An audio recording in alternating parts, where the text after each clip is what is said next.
ভারতের আধিপত্যের বিপক্ষে বাংলাদেশের সঙ্গে পাকিস্তান। যদি বিশ্বকাপে টাইগাররা না খেলে তাহলে ক্ষতি হবে আইসিসির, আর বাংলাদেশ পাকিস্তান না খেললে একা একাই বিশ্বকাপ খেলবে ভারত এবং তার বন্ধু দেশরা।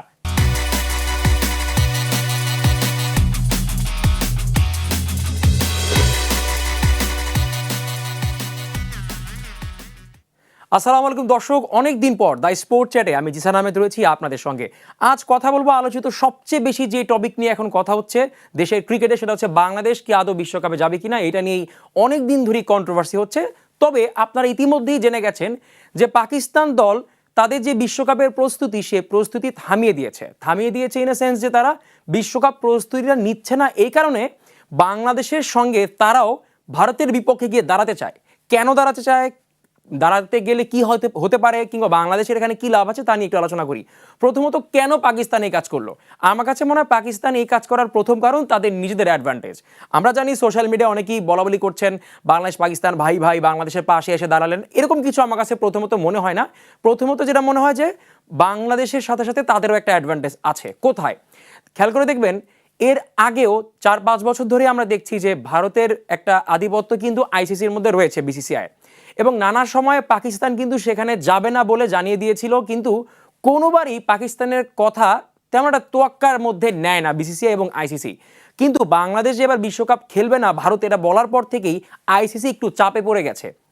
খেয়াল করে দেখবেন, এই যে বাংলাদেশ বিশ্বকাপ খেলবে না ভারতে গিয়ে, এতে পাকিস্তান কেন পাশে দাঁড়ালো?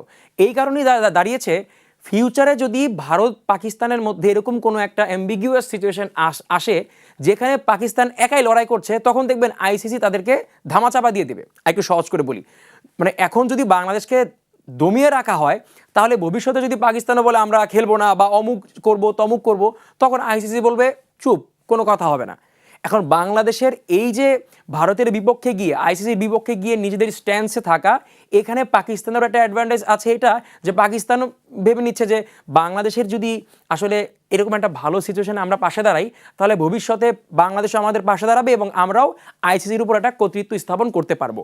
এই জায়গায় আমার কাছে মনে হয়েছে পাকিস্তান খুবই বেশি লাভবান হবে, কারণ বাংলাদেশের এই সমস্যা 1-2 বছরের মধ্যে কিন্তু মিটে যেতে পারে, এবং কেন যেতে পারে সেটা আপনারা ভালো মতো জানেন। কিন্তু পাকিস্তান এবং ভারতের সমস্যা কিন্তু কোনোদিনও থামবে না। এই কারণে বাংলাদেশের সাপোর্ট দিলে আক্ষরিক অর্থে এই সাপোর্টটা পাকিস্তান নিজেদের দলকেই করবে। আরও একটা কথা বলা যাক, যে এই যে আমরা যদি না খেলতে যাই, বাংলাদেশের সাথে যদি পাকিস্তানও বিশ্বকাপ না খেলে, আইসিসি কিন্তু বড় ধরনের একটা ধরা খাবে। ধরা কেন খাবে? আপনারা জানেন যে রেভিনিউর একটা ব্যাপার আছে। আইসিসি এমনিতেই অনেক বেশি দল নিয়ে বিশ্বকাপ খেলে না, তার উপর অবশ্যই ভারতে বিশ্বকাপ, শ্রীলঙ্কা বিশ্বকাপ, ভারতের দর্শকরা ভারতের ম্যাচ বাদে অন্য ম্যাচ দেখবে কিনা, বা সেই ম্যাচে কন্ট্রোভার্সি থাকবে কিনা। আপনি দেখেন, মানে ভারতের বিশ্বকাপে ভারত ভালো করলে তো তাদের মিডিয়া ফলো করে প্রচার করবে, এর থেকে বেশি প্রচার হবে যখন পাকিস্তান হারবে। এখন পাকিস্তান যদি সেই ওয়ার্ল্ড কাপে নাই খেলে, তাহলে তারা নেগেটিভ নিউজ করবে কীভাবে, নেগেটিভ আলোচনা হবে কীভাবে, সেটা কিন্তু পসিবল না। আবার আপনারা জানেন যে প্রতি বিশ্বকাপেই আইসিসির যে সোশ্যাল মিডিয়াগুলো থাকে, সেখানে বাংলাদেশি কোনো প্লেয়ারের যদি ভিডিও, ছবি বা অন্য কিছু থাকে, দেখবেন তারা একদম হুমড়ি খেয়ে পড়তেছে। এর একটাই কারণ, বাংলাদেশের দর্শকরা সোশ্যালি অনেক বেশি অ্যাক্টিভ, মানে সোশ্যাল মিডিয়াতে অনেক বেশি অ্যাক্টিভ, যেটা আইসিসির যেই ভিউ ব্যবসা, সেই ভিউ ব্যবসাটা কিন্তু একটু মানে ধস নামতে পারে।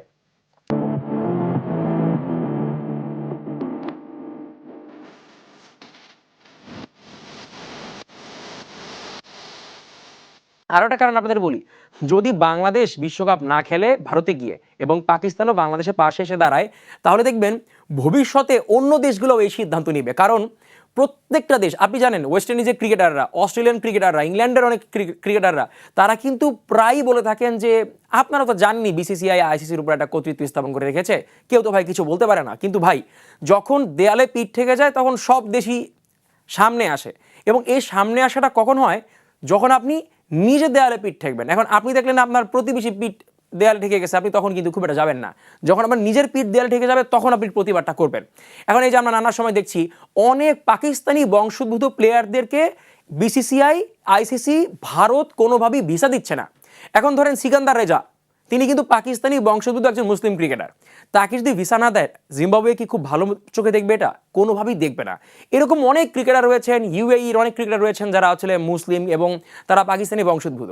এখন আপনি খেয়াল করে দেখুন, এই ক্রিকেটাররা যদি ভিসা না পায় তাহলে ওই দেশের ভক্তরা কিন্তু একটু হলেও বিরূপ মন্তব্য করবে বা আইসিসি এবং বিসিসিআইয়ের উপর তাদের একটা রাগ কিন্তু থাকবে এবং থাকাটা স্বাভাবিক। তো দিন শেষে বাংলাদেশ যদি না খেলে এমনিতেই তো একটু লস হবে, কিন্তু বাংলাদেশের সঙ্গে যদি পাকিস্তান এবারের বিশ্বকাপ না খেলে তাহলে আইসিসি বড় ধরনের একটা ধরা খাবে এবং এই ধরাটা আর্থিকভাবে হবে। মানে ওয়ার্ল্ড ক্রিকেটের যে আসলে পপুলারিটি নিয়ে আমরা কথা বলি, সেই পপুলারিটি কিন্তু একটু ধস নামতে পারে এবং এর একটাই কারণ বাংলাদেশ পাকিস্তানে না খেলা। আপনি দেখেন, আপনি আইসিসির যেই আসলে সার্টিফাইড দল, সেই দলগুলোর একটু আপনি রেভিনিউ দেখবেন বা কারা কোন বোর্ড কত বেশি কামায়। আপনি দেখবেন বাংলাদেশ আর পাকিস্তানকে যদি আপনি বাদ দিয়ে দেন তাহলে আর ওয়ার্ল্ড ক্রিকেটে কি আছে? ওয়ার্ল্ড ক্রিকেটে ইন্ডিয়া, ইংল্যান্ড, অস্ট্রেলিয়া, আর কিন্তু কিছুই নেই। কারণ বাকি দেশগুলো তাদের এবং ক্রিকেট বোর্ডগুলো খুব একটা উন্নত না, তাই এই জায়গায় তাদের ধরা খাওয়ার চান্স অনেক বেশি। তবে একটা জায়গায় পাকিস্তানকে আসলে বাহবা দিচ্ছেন এদেশের সাধারণ ক্রিকেট ফ্যানরা, কারণ তাদের কাছেও মনে হয়েছে যে আসলে এই আধিপত্যের বিপক্ষে দাঁড়ানো উচিত। বিসিসিআই যদি এখন বাংলাদেশকে থামিয়ে দেয় তাহলে ভবিষ্যতে শুধু বিসিসিআই যেভাবে চাইবে সেভাবে হবে। আপনি দেখেন, কেন ইন্ডিয়ান প্লেয়াররা শুধুমাত্র তাদের নিজেদের লিগ খেলে, কেন তারা অন্য লিগে তাদের ক্রিকেটারদের পাঠায় না? এই কারণে তাদের ক্রিকেটারদের দাম কমে যাবে, তাদের ক্রিকেটারদের উইকনেস বের হয়ে আসবে। এই ভয়ের কারণে তারা কিন্তু ক্রিকেটে অন্যান্য ফ্র্যাঞ্চাইজি লিগে নিজেদের ক্রিকেটারদের পাঠান না। সব জায়গায় বিসিসিআই যেটাই বলে সেটাই হয়। তো একটা না একটা সময় কেউ না কেউ এই আধিপত্যের বিপক্ষে গিয়ে দাঁড়াবে এবং আমার মনে হয় এই সূচনাটা বাংলাদেশ এবার ওয়ার্ল্ড কাপ খেলতে যাবে না, মুস্তাফিজ ইস্যুর পর সেটা স্পষ্ট জানিয়ে দিয়েছে। এবং এরপরে কিন্তু আমরা দেখলাম পাকিস্তানও তাদের বিশ্বকাপের যে প্রিপারেশন সেটা বন্ধ করে দিয়েছে according to some নিউজেস of Pakistan. তো এইটা অনেকটা বেশি হাইলাইটেড এবং বাংলাদেশ ক্রিকেটের পাশে যে পাকিস্তান ক্রিকেট আছে, মানে অ্যাটলিস্ট ক্রিকেটের পার্সপেক্টিভ থেকে দেখলেও আপনার বলতেই হবে যে হ্যাঁ, বাংলাদেশ পাকিস্তানের বন্ধুর মতো আচরণ করেছে। এবং এই আচরণের কারণ এর আগে আমি বলেছিলাম, the enemy of my enemy is my friend. শত্রু বন্ধু, বন্ধুর শত্রু বন্ধু হয়ে যায়। তো ঘুরে ফিরে এই স্ট্র্যাটেজিতে পাকিস্তান এগোচ্ছে, তাদের নিজেদেরও লাভ রয়েছে এবং বাংলাদেশের তো একটা শক্ত সমর্থনও পেল। এখন কথা হচ্ছে, এই যে বাংলাদেশ বিশ্বকাপ খেলতে যাবে না ভারতে আগে থেকে জানিয়ে দিয়েছে, বাংলাদেশের গভর্নমেন্ট থেকে একটা প্রেশার রয়েছে, ক্রিকেট বোর্ডের উপরে রয়েছে। তো সব মিলিয়ে সাধারণ জনগণও চায় না ভারতে গিয়ে কোনো মতে আমরা বিশ্বকাপ খেলি। মানে এইটা নিয়ে আসলে আপনাদের অপিনিয়ন জানার কিছু নেই, কারণ আপনারা ইতিমধ্যেই সেটা বলে দিয়েছেন।